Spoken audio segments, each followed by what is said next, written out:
Bwana, mambo vipi? Karibu tena katika Mstaafu Max TV. Sasa nikuombe tu uweze kusubscribe, kulike na kushare ili uwe kwanza kupata taarifa zangu pale ninapokuwa nimeachia video mpya.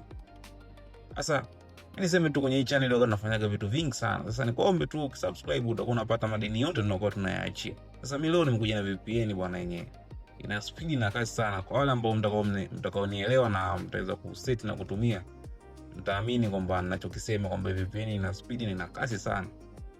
Sasa hivi jina la VPN ya mtandao, jina la mtandao mimi nitakuwekea chini kwenye comments kutokana na sheria fulani siwezi kutaja hapa. Kwa kwenye comment hapo nitaweka ile jina la mtandao wa VPN. Sasa nikuombe tu uweze kwenda nami mwanzo mpaka mwisho ili uweze kujua settings zote za VPN. Yaani nikuombe usiskip video kabisa, kwa sababu hautoweza kuset na itakuwa changamoto tu.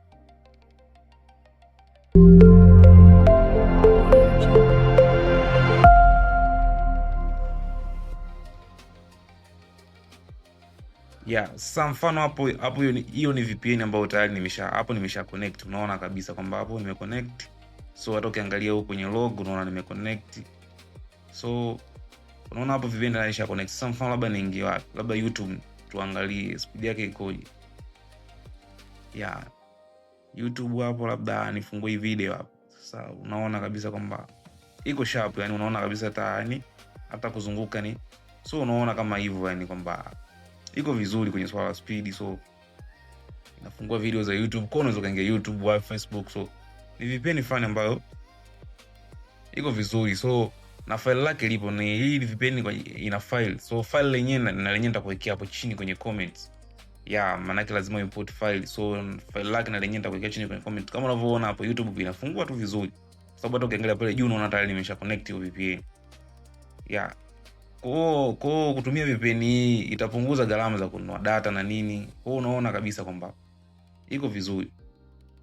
Iko vizuri. So sasa unataka kufanya hii VPN inapatikana na hisi unaweza kuwa unaifahamu labda pengine Play Store. Kwa utaingia tu Play Store hapo. Utaandika http custom OHC. So kama unavyoiona hii hapo juu, mimi kwangu nisha download na niambia tu ni open. Sasa na kwa hiyo inaniambia tu kwamba mimi ni open. Kwangu inaniambia tu ni open kwa sababu, lakini kwako itabidi uinstall kwa sababu wewe hauna. Kwa hiyo itakulazimisha uinstall. Kwa uta-install. Baada ya hapo uta open. Sasa nataka nikupe maelekezo jinsi gani sasa kuimport file. Mimi file nimekuwekea hapo chini kwenye comment. Sasa ile file nilikuwekea hapo chini kwenye comment utaligusa. Ukishaligusa utashare kwenye nini? Kwenye hiyo VPN ya HTTP custom. So ukishashare kwenye VPN ya HTTP custom itakudai password, ambapo password utaweka ni 0012. Password 0012. Ukishaweka password tayari utaconnect na utaanza kutumia VPN yako. Sasa kwenye video ijayo nitakuja na video ambayo itakuelekeza jinsi gani unaweza kutengeneza file lako binafsi, yani file unatumia wewe mwenyewe, kuliko ile ambayo nitaweka hapo mtakuwa mnatumia watu wengi. Kwa lakini next video tafundisha jinsi gani unaweza ukatengeneza file lako binafsi na itakuwa na speed sana kwa sababu unatumia peke yako.